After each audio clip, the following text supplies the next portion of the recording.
বিচারপতি তোমার কাছে বিচার না পেলে কোথায় বিচার পাবো আমি, কার কাছে গেলে, কার কাছে গেলে? জোরে বলেন ঠিক কিনা? আজকে বিচারের কাছে নাই, বিচার নাই, সঠিক বিচার নাই। প্রভায়ের কারণটা কি? তাদের কাছে কোরআন নাই। আল্লাহ পাক বলছেন আলাইসাল্লাহু বিআহকামিল হাকিমিন। আল্লাহ পাক বলছেন, ও দুনিয়ার বিচারকেরা শোনো, আমি আল্লাহ তোমাদের মতো বিচারকের বিচারক নয় নাকি? ঠিক কিনা বলেন? বাংলাদেশে বিচারের উল্টা পাল্টা আছে না নাই? সঠিক বিচারের রাস্তা একেবারে বন্ধ। দোষীরা ছাড়া পেয়ে যায়, নির্দোষীরা এখন জেলে। ঠিক কিনা বলেন? বিচারপতি তোমার কাছে বিচার না পেলে কোথায় বিচার পাবো আমি, কার কাছে গেলে, কার কাছে গেলে? জোরে বলেন ঠিক কিনা? আজকে বিচারের কাছে নাই, বিচার নাই, সঠিক বিচার নাই।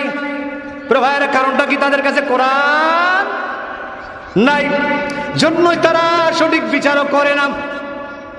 প্রভায়ের আমার ওই আল্লাহ তাআলা কাজী হয়ে বিচারক হয়ে রায় দিলেন, ওয়াকাযা রাব্বুকা আল্লা তা'বুদু ইল্লা ইয়্যাহু। আল্লাহ তাআলা বলছেন, নবীজি আপনি শুনে রাখুন, আপনার রব রায় দিচ্ছেন, ফয়সালা দিচ্ছেন।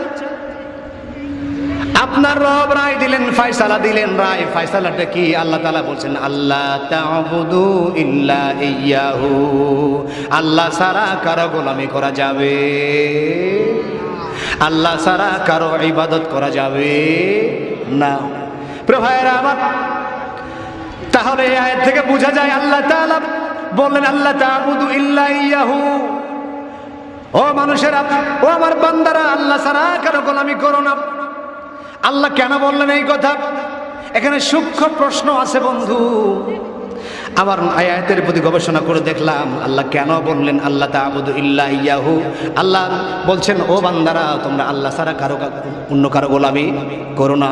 এ কথার দ্বারা প্রমাণিত হয় মানুষ আল্লাহ ছাড়া অন্য কারো গোলামিও করে। জোরে কোন ঠিক কিনা? মানুষ আল্লাহ ছাড়া অন্য কারো গোলামিও করে, ঠিক কিনা? প্রভাই সব কোরআন কি বলে? এবার আসুন, আল্লাহ পাক কোরআনের মধ্যে কি বলেছেন? আল্লাহ পাক কোরআনে কারিমে সূরা ইয়াসিনের ভিতরে বলছে, আলাম আহাদ ইলাইকুম ইয়া বানি আদামা আল্লা তা'বুদুশ শাইতান ইন্নাহু লাকুম আদুব্বুম মুবিন। জোরে কন্না সুবহানাল্লাহ। আল্লাহ রাব্বুল আলামিন বলছেন, ওহে আদম সন্তানেরা শোনো, তোমরা আল্লাহ ছাড়া শয়তানের পদাঙ্ক অনুসরণ করো, শয়তানের গোলামি করো না। কে বলছেন? আল্লাহ পাক বলছেন। সূরা বনী ইসরাঈলে কি বললেন? তোমরা আল্লাহ ছাড়া কারো গোলামি করো না। এখানে আল্লাহ পাক বলে দিলেন, এই কথা বুঝালেন যে মানুষ আল্লাহ ছাড়া শয়তানেরও গোলামি করে। এই জায়গায় সূরা ইয়াসিনের ভিতরে আল্লাহ পাক সেটা উল্লেখ করে দিলেন। আল্লাহ পাক বললেন, ও আদম সন্তানেরা, তোমরা আল্লাহ ছাড়া শয়তানের গোলামি কখনো করো না, কারণ তোমরা জানো না, আমি জানি শয়তান তোমাদের প্রকাশ্য দুশমন, প্রকাশ্য শত্রু। আরেকটু ঘাটেন বন্ধুরা, বনি আদম সন্তানের ভিতরে সকল বনি আদম সন্তান কিন্তু মুমিন নয়। কথা বলেন ঠিক কিনা? সকল বনি আদম সন্তান কি মুমিন? সকল বনি আদম সন্তান কি মুসলিম? না বন্ধু, না। আল্লাহ পাক এইবার মুমিনদের জন্য খাস করে আবার কি মায়া ভরা মন নিয়ে, দরদ ভরা মন নিয়ে মুমিনদেরকে জানায়া দিলেন, ও মুমিনেরা একটুখানি শোনো, আমি আল্লাহ ছাড়া শয়তানের গোলামি করব না, দাসত্ব করব না, শয়তানের পদাঙ্ক অনুসরণ করব না। সূরা বাকারার দিকে আপনি তাকায় দেখেন, আল্লাহ পাক রব্বুল ইজ্জত ওয়াল জালাল বলছেন, ইয়া আইয়ুহাল্লাযীনা আমানু দুখুলু ফিস সিলমি কাফা ওয়ালা তাত্তাবিউ খুতুওয়াতিশ শাইতান ইন্নাহু লাকুম আদুউম মুবিন।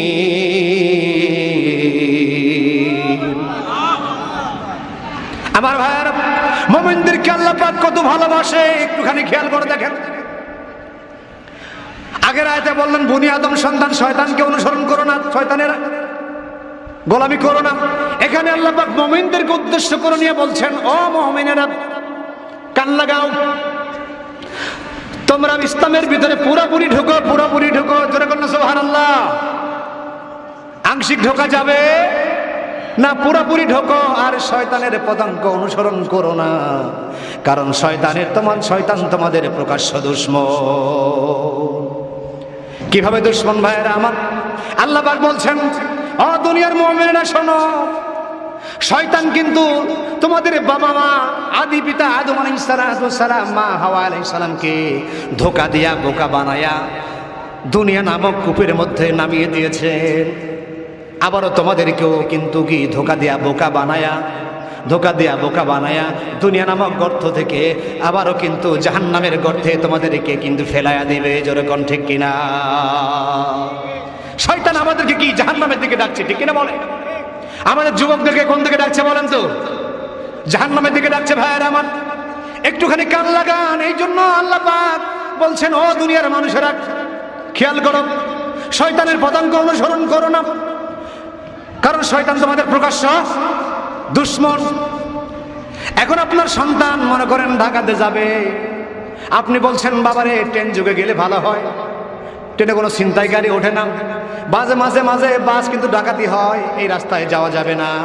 কিন্তু আপনার সন্তান যখন ঢাকাতে রওনা দিল, আপনি তাকে পরামর্শও দিলেন, কিন্তু শয়তান নাক্কেলপুরে যাওয়ার পরে ওকে ধোকা দিল, আরে ট্রেনে যেতে অনেক ঝামেলা আছে, আর এইদিকে বাসে চড়ে গেলে তাড়াতাড়ি যাবে, বাসে ওঠ।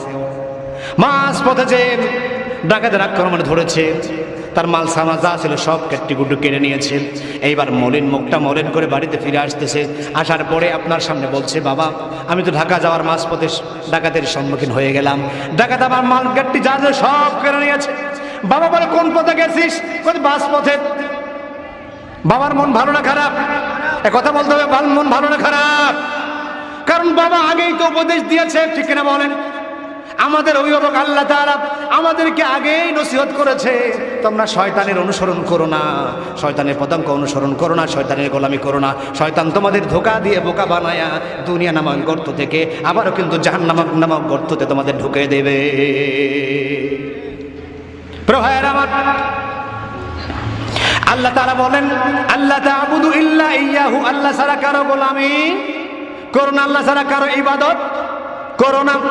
ভাইয়েরা এখন আসুন, ইবাদত কারে বলে জানতে হবে কিনা বলেন তো? ইবাদতটা কারে বলে? আল্লাহ পাক কোরআন কারীমের এক কথায় উত্তর দিয়ে দিলেন ইবাদত কারে বলে। একটু কান লাগান, সূরা হাশরের ভিতরে আল্লাহ পাক বলছেন, ওয়া মা আতাকুমুর রাসূলু ফাখুযুহু ওয়া মা নাহাকুম আনহু ফান্তাহু। জোরে কন্না সুবহানাল্লাহ, আরো জোরে বলেন সুবহানাল্লাহ। আল্লাহ তাআলা বললেন, আমার নবী আমার রাসূল তোমাদের কাছে যা নিয়ে এসেছেন তা আঁকড়ে ধরো, যা তোমাদের আদেশ করে সেইটা গ্রহণ করো, আর আমার রাসূল তোমাদেরকে যা ছাড়তে বলেছে সেইটা ছেড়ে দাও। এই ধরা এবং ছাড়ার নাম হলো ইবাদত। এই ধরা এবং ছাড়ার নাম ইবাদত। জোরে বলুন ঠিক কিনা? ভাইয়েরা আমার, যত আদেশ নিষেধ আছে, যত আদেশ করেছেন নামাজ, রোজা, হজ, যাকাত, নেক আমল, তাসবিহ, তাহলিল, সত্য সাক্ষী, যাবতীয় সকলগুলোই কিন্তু নেক আমল। এগুলো ধরতে বলেছেন, এগুলো ধরার নাম হলো ইবাদত। সুদ খেও না, ঘুষ খেও না, জেনা করো না, ব্যভিচার করো না, বেপরদায় চলো না, অন্যের মাল ভক্ষণ করো না, অন্যায়ভাবে কাউকে জেল দিও না, কাউকে ফাঁসি দিও না। না বলেছেন করো না, এই না করার নাম ইবাদত। করলে ইবাদত হবে না, ঠিক কিনা বলেন? আল্লাহ নবী সাল্লাল্লাহু আলাইহি ওয়াসাল্লাম বলেছেন, মান ক্বারাআল কুরআন ফাস্তাজহারাহু ফাহাল্লা হালালাহু ওয়া হাররামা হারামাহু আদখালাহুল্লাহুল জান্নাত।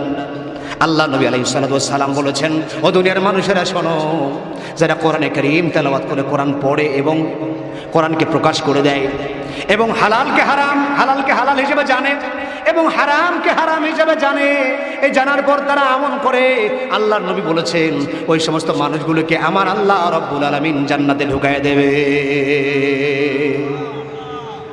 প্রিয় ভাইরা, তাহলে ইবাদত কারে বলে বুঝলাম তো ইনশাআল্লাহ? কি বলেন, বুঝেছি তো? প্রিয় ভাইরা আমার, আসুন এই ইবাদত শেখানোর জন্যই কিন্তু আল্লাহ পাক যুগ সন্ধিক্ষণের সময়ের ব্যবধানে আল্লাহ পাক লক্ষাধিক নবী রাসূল প্রেরণ করেছে পৃথিবীর জমিনে। জোরে কন্যা সুবহানাল্লাহ।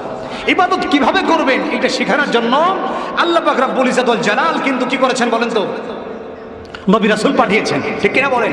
এমন কোন সম্প্রদায়, এমন কোন জাতি গোষ্ঠী অতিবাহিত হয়ে যায় নাই যাদের কাছে আমার আল্লাহ নবী রাসূল পাঠায় নাই। কোরআন দলিল দিচ্ছে, কোরআন কারীম বলছে ওয়ালাকাদ বা'আসনা ফী কুল্লি উম্মাতির রাসূলান আন ইউবুদুল্লাহা ওয়াজতানিবুত তাগুত। সুবহানাল্লাহ।